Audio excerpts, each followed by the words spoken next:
อน6 คนก็ตกลงมาพวกสาวนาเขาพากันขาดไทย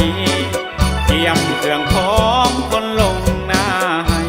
ปีนี้ฝนตกหลายน้ำจนเต็มทุ่งนา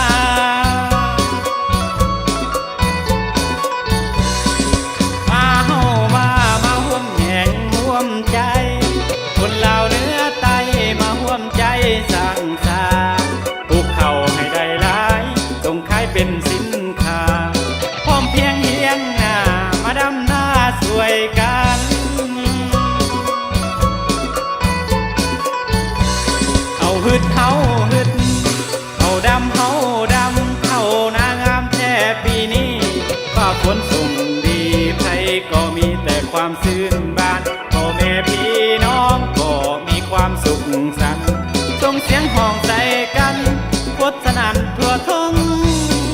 นาเดือน11ก็พากันเก็บเกี่ยว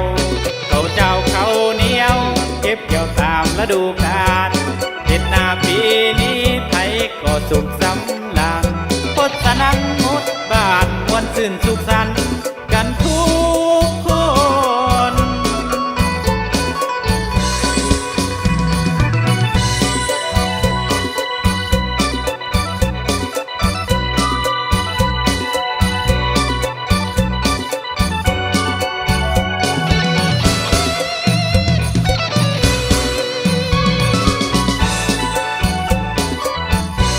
เอาฮึดเฮาฮึดเอาดำเฮาดำเข้านางามแท้ปีนี้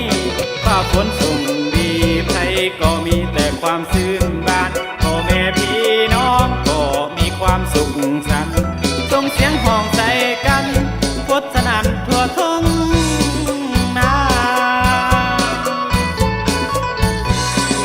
เดือน11ก็พากันเก็บเกี่ยว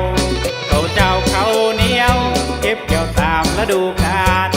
เห็ดนาปีนี้ไทยก็สุขสำราญ